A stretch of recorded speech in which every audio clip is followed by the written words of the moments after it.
रतन टाटा अब हमारे बीच नहीं रहे, लेकिन उनका विजन, उनकी विनम्रता, उनकी विरासत और उनकी लीडरशिप की कहानियां हमारे बीच हमेशा रहेंगी। उनके जीवन का विस्तार इतना बड़ा है कि उसे समेटने के लिए हज़ारों कहानियां कम पड़ जाएंगी। किसी के लिए वे अद्भुत इंसान रहे तो किसी के लिए असाधारण बिजनेस लीडर, तो किसी के लिए मेहनत और संकल्प की मिसाल थे। यही है वजह कि हर कोई इस महान शख्सियत को नम आंखों से श्रद्धांजलि दे रहा है, उन्हें याद कर रहा है।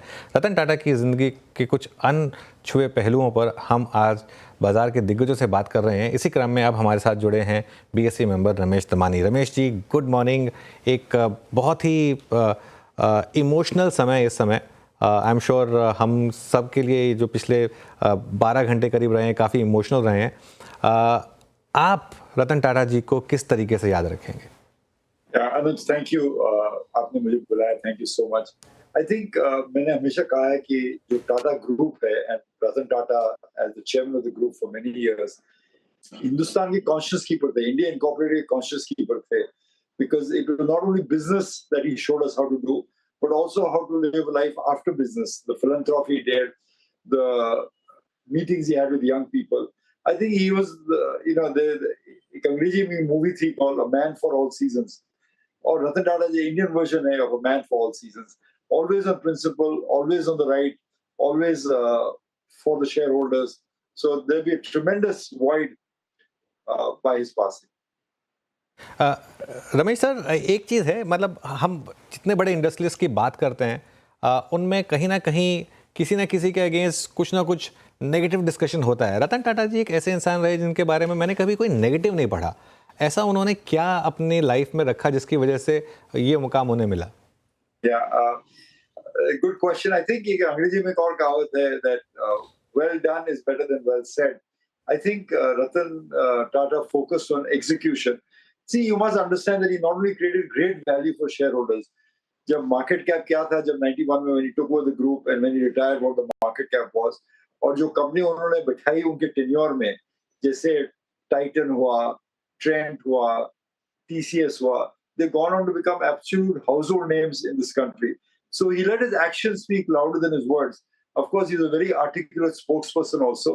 But that apart, I think उनके fingerprint है कि उनके धंधे में जो कहा गया है कि जो टाटा ग्रुप है is closest to Berkshire Hathaway, globally speaking, because it's run by Warren Buffett Berkshire. This was run by Ratan Tata.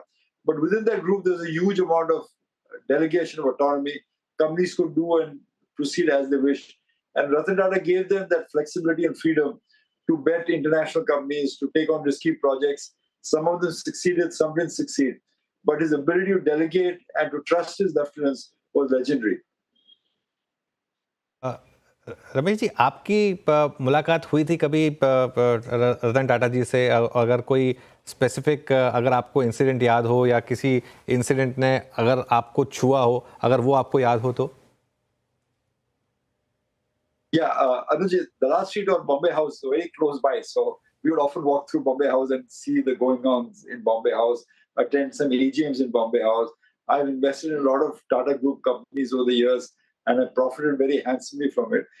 Unfortunately, I never had the experience of meeting him one-on-one. I met him in an AGM and those kind of settings. But I'll tell you एक दिलचस्प कहानी जो मेरे साथ हुई थी जब मैं 1990s में वापस इंडिया आया था. I was addicted to reading the Wall Street Journal. So finally, I found a vendor who could get me the Wall Street Journal. So he started supplying me with that. And one day, in a free time, I asked him, how many copies of the Wall Street Journal do you supply? And he said, there are only 3 copies that go out in the entire South Bombay community. One was to the SBI chairman's office, one was to Bombay House Ratan Tata, and one was to me. So I realized that we shared a passion for good reading. And that has always stuck with me as an interesting anecdote about his life. Okay, तो reading एक आपकी भी काफ़ी habit है read करने की, तो वो यंगस्टर्स को चाहिए कि थोड़ा सा रीड करें और अच्छी रीडिंग करें तो वो लाइफ में आगे आपके काम आएगी। रमानी सर, आपने कहा कि टाटा ग्रुप ने काफ़ी वैल्यू क्रिएट की है। टाटा ग्रुप का शायद ही कोई शेयर रहा हो जिसने शेयर होल्डर का पैसा डुबाया है। वरना हर डुबाया तो बिल्कुल भी नहीं है जिसने लॉस जनरेट करा, वरना सबने मैसिव रिटर्न्स दिए हैं। जैसे टीसीएस है, आप देखिए हंड्रेड्स ऑफ, मतलब इतनी बड़ी लिस्टिंग के बाद भी इतना बड़ा multi bagger. Titan I think पिछले 20 साल का सबसे बड़ा मल्टी बैगर रहा है। ट्रेंड इस तरीके का मल्टी बैगर रहा है। आपको लगता है कि अब रतन टाटा जी के जाने के बाद भी टाटा ग्रुप की लेगेसी कंटिन्यू करेगी, आगे भी इस तरीके के multi beggars Tata group stocks, Tata group से निकलेंगे? Anuji, I'm very sure about that because Tata Group is created on some principles, and as the new chairman will follow the same principles, it will create value. That is, always leave some money on the table for the shareholders. Make sure you maximize their value, whether it was launching a small car in telco, or then buying Jaguar Land Rover, or creating Titan, or creating Trent. But I'll tell you one incident that should highlight जो उनकी जो principles है, and that drives the force. 2000 में Tata finance तकलीफ में आ गई थी because the management of Tata Finance had taken money and put it in the stock market. वो पैसा खो गया था, and the company was on the verge of insolvency. And the Tatas made a statement that no matter whether we have legal liability or not, we are not going to sweep it under the carpet. We have moral responsibility, or any shareholder or any deposit holder who has given money to Tata Finance will not lose money, will be honored fully, no matter what the amount of commitment was. And उनकी किताबों में लिखा है कि at that time, in order to make sure they could deliver that promise, they even had helicopters to transfer the money in case some deposit holder needed it in urgency. So the entire amount was paid. And the good news is that the brand itself was so trusted that very few people asked for the money back. People realized that ultimately they would get the money back, so there was no hurry to withdraw it. And that speaks to the culture of Tata's. And I'm very confident that whatever new business they get into, they will always leave money for shareholders, and it'll always be a lucrative business. I mean, the amount of 100 baggers जो Tata group से आई हैं, पहले Tata Honeywell होता था, फिर CMC हुआ, फिर TCS 20 गुना हुआ, Trent is up 50x. It's almost legendary. In fact, जो एक चीज जो लोग शायद इतने जानकार नहीं है is that the last few years of this bull market, one of the leaders of that bull market has been the Tata Group shares. आप देखिए जो Tata Hotels, Trent, the kind of gains that they given and rewarded shareholders. So I think this is an extraordinary group, and this is an extraordinary individual who helped the group. And of course, it's a काफी दुखद दिन है when he's passed away. एक और चीज़ जो Tata group के साथ रही है, आप इनकी बड़ी से बड़ी कंपनियां देखिए, टीसीएस, टाइटन, काफ़ी मैनेजमेंट जो है इनकी इनके साथ बनी रही, चाहे भास्कर भट्ट रहे हों, चाहे एन चंद्रा रहे हों, उससे पहले रामदुराई जी थे, और वो रिटायरमेंट तक इन कंपनियों के साथ रहे। ऐसा क्या मतलब, क्योंकि आई एम श्योर कि जो जिस लेवल की मैनेजमेंट कैपेबिलिटी थी, उनके पास काफ़ी ऑफर्स होंगे बाकी दूसरे ग्रुप्स में जाने के, तो वो भी क्या एक टाटा ग्रुप का जो एक फिलॉसफी है, या जो टाटा ग्रुप में जो वर्क कल्चर है, उसको थोड़ा सा बताती है Ramesh ji? Yeah, absolutely, Anuj. When JRD was running the helm, he created a lot of startups in the business. Darbari Seth, Mulgaonkar, all these people were allowed to create telco, Tata T, ACC in their own image. So they're given a lot of freedom. It is pretty much the way Berkshire runs his business, that he runs a head office with 18 people, and then the individual companies do what they want. The only thing that will get approved is after capex, send the money back to headquarters. I think that's pretty much the way Tata's ran the company. They gave the lieutenants huge amount of responsibility, but huge amount of authority also to run the businesses as they saw fit. And I think that helped people because they felt they were a part of a cause, part of a company greater than themselves. And I think that really helped them. It wasn't just a transaction of money or the salary I got or where I got the salary. They felt they were a part of the cause of nation building, of conscious capitalism. And I think many people are attracted to that kind of rewards.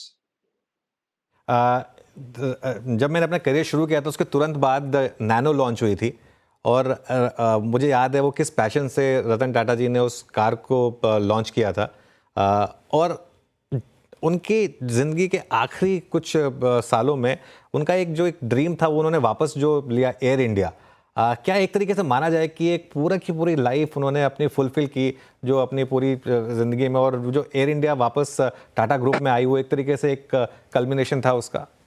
You know, it's extraordinary in Indian history that the Tata started Tata Air, that became Air India. And then in the 1950s, our Prime Minister, then Jawaharlal Nehru, nationalized the airline. Okay.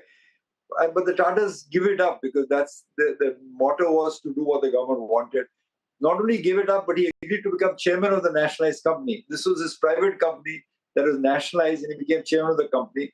And then when Tata's, it went into the public sector stock, Tata's are no longer a part of it. And now it came back home to them because they are the custodians of that brand. And I think even the current government realized that कि जो टाटा कर सकते हैं इस company का हम लोग नहीं कर पाए. So its life comes full circle, and it's actually a tribute जो रतन टाटा ने सीखा है JRD Tata से, Durabji Tata से, Jamshedji Tata से. He's continued as one of the great apostles of the Tata culture.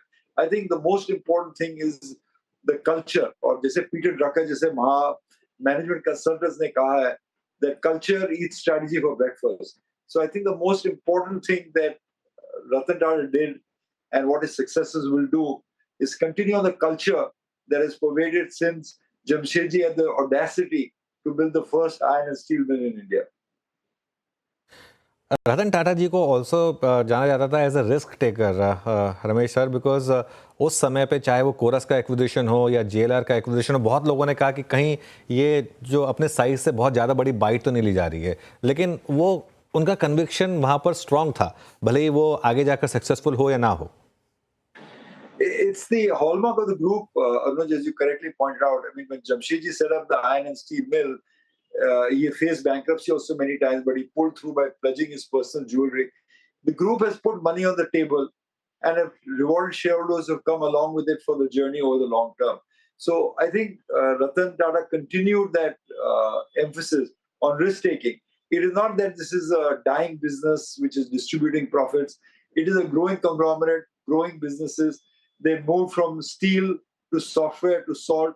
So all across the spectrum, wherever they found an opportunity. I mean, for example, अगर आप Titan की story सुनिए, before Titan came on, it was completely unorganized business. They organized it by using the Tata brand name as a trust, saying that अगर हम आपको 22 carat jewelry हम लोग कह रहे हैं बेचेंगे, तो it will be only 22 carat. It will not be 18 carat जो दूसरे jewelers बेचते थे. And they proved that in the marketplace. So yes, ability to take risk, ability to take long standards of underperformance. Titan did not perform for many years, but ultimately it became a great story from the Tata Group. So all these are part of it, and I think Ratan Tata is a great exemplar of that. I mean, he put money on the table, he took his bets, he won a lot of his bets. बिल्कुल बिल्कुल Ramesh sir. अच्छा, अब Ramesh sir थोड़ा सा वो link हमारा टूटा यहाँ पर, लेकिन अगर आप मुझे सुन पा रहे हैं, थैंक यू सो मच आज हमारे साथ जुड़ने के लिए, और इतना जो आपने आज स्टोरीज बताई, मुझे वापस गूज़बम्स आ रहे हैं वो सुनकर. Thank you so much, and मैं यही उम्मीद करूँगा कि लोग रतन टाटा जी की ज़िंदगी से वो सब चीज़ें सीखें. एक छोटा सा ब्रेक ले रहा हूँ मैं, उसके बाद लौटेंगे. एक और शख्सियत हमारे साथ जुड़ने वाले हैं जिनसे बात करेंगे रतन टाटा के बारे में. मोतीलाल ओसवाल ग्रुप के चेयरमैन रामदेव अग्रवाल हमारे साथ जुड़ेंगे एक छोटे से ब्रेक के बाद.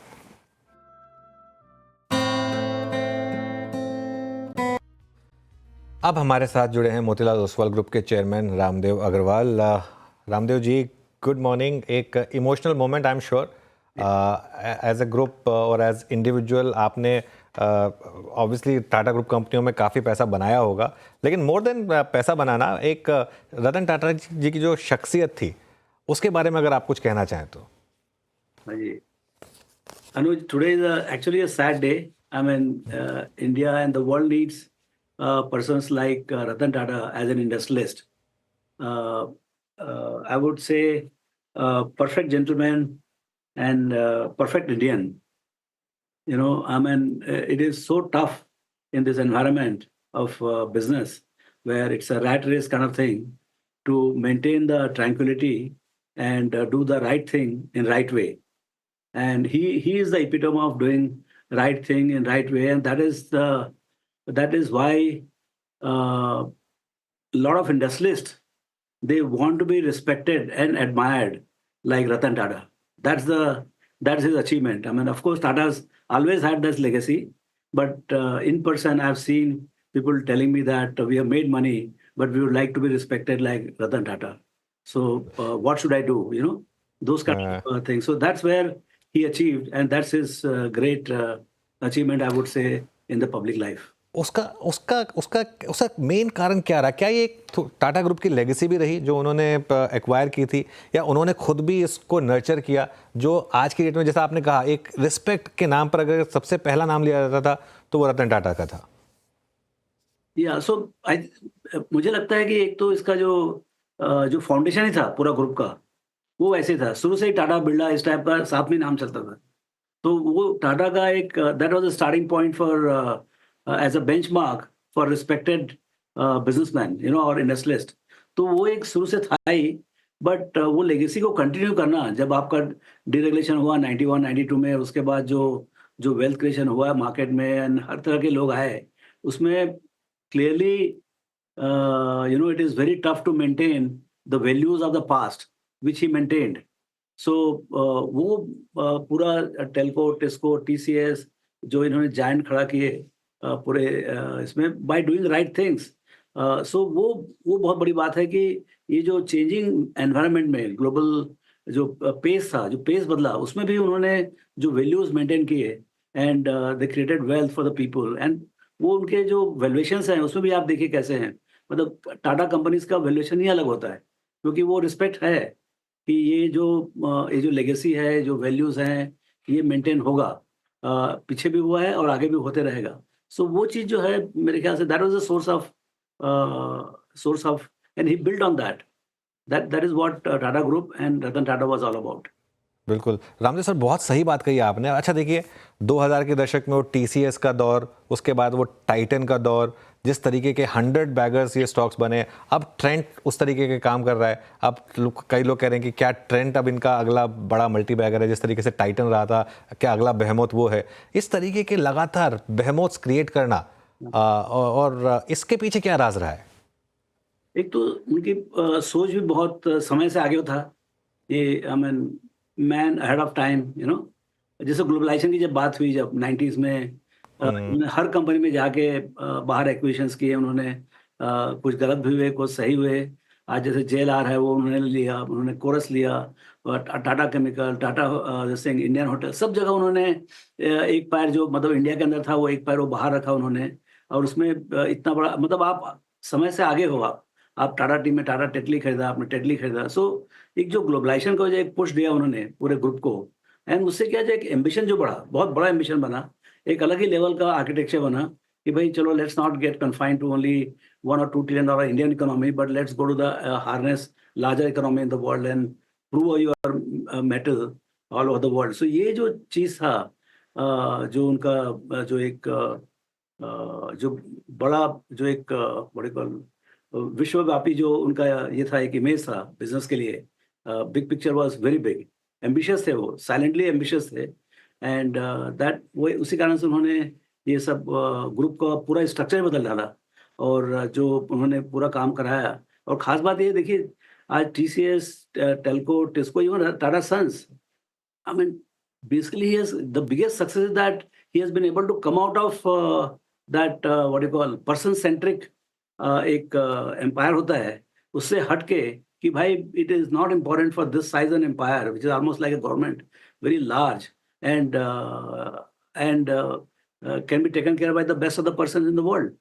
So ये चीज़ जो है मतलब उन्होंने सीईओज लेके आए, बाहर से सीईओज लेके आए, यहाँ पर भी उन्होंने पूरा पूरा डेलीगेट कर दिया।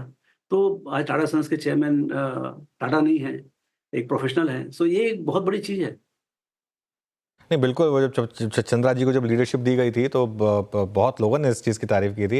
रामदेव सर, आपका पर्सनल फेवरेट टाटा ग्रुप में इन्वेस्टमेंट कौन सा रहा है? आई एम श्योर आपने कई कंपनियों में इन्वेस्ट करा होगा, लेकिन आपका सबसे फेवरेट कौन सा रहा है? ये actually I always admire Tata steel. मतलब मैं सोचता था कि मैं अपने लड़के को भी वहाँ पर 2-4 महीने के लिए ट्रेनिंग के लिए भेजूँगा। अच्छा। वहाँ जो माहौल था, वहाँ पर जो ओनरशिप था, सी वहाँ एक टाटा ग्रुप में आप देखिए, आप जितने भी सीनियर मैनेजर्स हैं, कल भी मैं एक एग्जीक्यूटिव से मिला, तो वो एग्जीक्यूटिव्स नहीं है, वो सीनियर एग्जीक्यूटिव्स नहीं है, दे आर ओनर्स। हमें वो उनको लगता है कि टाटा कंपनी जो उनकी खुद की है, मतलब उस ढंग से वो काम करते हैं वो। सो वहाँ पर जो है एक मतलब लोगों को मैं बोलता हूँ, मैं तो जिस बिल्डिंग में रहता हूँ वहाँ पर काफ़ी टाटास के लोग रहते हैं। उनका जो मैं डेडिकेशन देता हूँ, उनको खुद का डेडिकेशन फॉर उनके खुद के वेल्थ के लिए, पर्सनल सेविंग्स के लिए जितना टाइम नहीं है उतना कंपनी के लिए काम करते हैं। वो पूरा तन मन धन पूरा का पूरा कंपनी के लिए होता है। मैं वो मतलब ऐसा क्या एचआर पॉलिसी है, ऐसा क्या करते हैं एग्जीक्यूटिव साथ में कि इनका सबका डेडिकेशन टोटल होता है फॉर द ग्रुप। सो ये मतलब एक इनकी अचीवमेंट है कि ये इतने सारे ओनर्स क्रिएट करते हैं with in the company itself. ये टाटा ग्रुप का ही एचआर पॉलिसी है।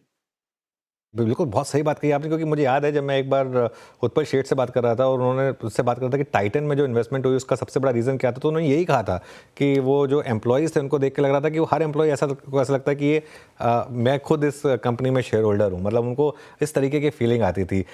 फिलैंथ्रोपी भी उन्होंने काफ़ी की और आई एम श्योर आप भी उसमें काफ़ी इन्वॉल्व हैं। ये क्या एक माना जाए कि जैसे जितना चैरिटी टाटा ग्रुप ने की है, शायद ही कोई कर रहा हो, कि ये सोसाइटी को आप जितना गिव बैक करेंगे उतना कहीं ना कहीं से आपको वापस मिलेगा, ये क्या एक माना जाए इस चीज़ को? कई गुना ज़्यादा मिलता है वापस। और ये बात आप देखिए कई मतलब ऊपर वाले प्रभु की कृपा होती है। मतलब आप देते चले जाओ वो और आपके हाथ में भरते जाएगा, झोली भरते जाएगा वो। तो आपको अर्निंग्स नहीं तो मल्टीपल में बढ़ा देगा आपको। तो इस टाइप का मतलब आप देखिए सब कंपनीज़ के इनके मल्टीपल जो हैं सब ऑलमोस्ट 2x 3x हैं from the normal market multiples. और सो क्लियरली जो आप दूसरों के लिए करते हो सिस्टम में पूरा इनका तो I think ownership structure is through Tata trust which also is for charitable. So ये तो पूरा बना ही हुआ है पब्लिक के लिए, चाहे कोई कम्युनिटी के लिए हो, चाहे जनता के लिए हो। The whole beneficiary at the end of it are the people at large. There is no individual person who is getting benefited. So ये बहुत अपने आप में अलग टाइप का स्ट्रक्चर है। और मतलब इनका अचीवमेंट जो है, जो टाटा सन्स को एकदम क्लियर वहाँ से जो टाटा सन्स के चेयरमैन के ऑफिस से जो उनको जो पावर मिला हुआ है और जिस ढंग से वो मैनेज करते हैं पूरी एम्पायर को, बहुत एडमायरेबल है। और हालांकि इंडिया में काफ़ी इंडस्ट्रियल ग्रुप्स हैं, बट आई डोंट मेरे को समझ में नहीं आता कि कोई भी ऐसा ग्रुप है जो इस ढंग का एक एक इंडिपेंडेंस इंडिपेंडेंस साथ हम जहाँ पर पर्सन का इम्पोर्टेंस नहीं है, लेकिन फिर भी एक्सीलेंस के ऊपर इतना जोर है। और एक-एक कंपनी मतलब कॉम्पीट कर रही हैं और आगे बढ़ रही हैं, प्रोग्रेस कर रही हैं, अहेड ऑफ द मार्केट है, मार्केट लीडरशिप है। ये सब तो सिर्फ टाटा ग्रुप में ही है। एक आखिरी सवाल, तो फिर अगर आज के यंगस्टर्स को कोई लेसन लेना हो रतन टाटा की ज़िंदगी से, तो वो क्या होगा? देखिए एक तो एक और चीज़ है कि he was always concerned about small people. तो मैं तो उनसे ज़्यादा मेरा डायरेक्ट इंटरेक्शन नहीं हुआ है। I used to meet him in analyst meet and all. But जो मैं देखा हूँ ताज वगैरह में जब जाते हैं या यूज़ करते हैं उनकी फैसिलिटीज़, तो he he always cared about the small people. जो उनके हेयर ड्रेसर हैं या उनके ड्राइवर हैं या उनको उनसे मतलब आप पूछिए सबसे ज़्यादा दुखी वो लोग होंगे। क्योंकि वो actually he used to take care of all of them and he always had concern, true concern for them. So ये जो चीज़ है that will be missed by thousands and lakhs of employees of Tata group. And that those are things to learn. I mean आप respect for individuals and respect for actually small people, because we are the country of people where a lot of people are fortunately rich, but lots of them are very poor. So respecting them and caring for them and having respect for them, ये एक I would think that that is one thing which people, particularly the people who are born with silver spoon, इनको समझना बहुत जरूरी है कि छोटों का जितना आप इज्जत करोगे उससे ज़्यादा इज्जत आपको मिलेगा। ओके रामदेव सर, बहुत बहुत शुक्रिया, आपने आज समय निकाला इस इम्पोर्टेंट दिन पर और हमसे बात की और ये सारे फैक्टर्स रखे। Thank you so much. Thank you. Okay, show समेटे इससे पहले कुछ फ्रेश विजुअल्स दिखाते हैं। अभी अभी मैं देख रहा था चंद्रा जी वहाँ पर दिखाई दे रहे थे। ये देखिए, ये फ्रेश विजुअल्स वहाँ पर सुहेल सेठ हैं, वहाँ पर बिरला साहब हैं। वो आपको स्क्रीन पर दिखाई देंगे इस समय, कुमार मंगलम बिरला। तो सब इंडस्ट्रियलिस्ट ने वहाँ पर अब आना शुरू कर दिया है एक एक करके। आई थिंक उस पहले मैं जो इमेज देख रहा था उसमें आगे चंद्रा जी भी थे और बाकी देखिए अब ये आपकी स्क्रीन पर, ये आई थिंक अब एनसीपीए के विजुअल्स हैं। ये एनसीपीए के विजुअल्स है शायद, हाँ, तो वहीं से ये सारे विजुअल्स इस समय आते हुए। और अब अगर आप जाना चाहते हैं, देखिए थोड़ी सी टाइम लगेगा, आपको भीड़ बहुत होगी वहाँ पर, लेकिन अगर आपको जाना है और अगर श्रद्धांजलि देनी है रतन टाटा जी को, तो जाइए एनसीपीए और शाम को शायद 4 बजे तक ये पार्थिव शरीर वहाँ पर रखा जाएगा ताकि लोग अपने आखिरी दर्शन और उनको नमन कर सकें। CNBC आवाज़ पर ये कवरेज जारी रहेगी और ऑब्वियसली उसके अलावा मार्केट पर भी एक नज़र रहेगी। लेकिन अभी के लिए मुझे दीजिए इजाज़त। एक छोटे से ब्रेक के बाद हर्षिता लौटेंगी एक फ्रेश शो के साथ।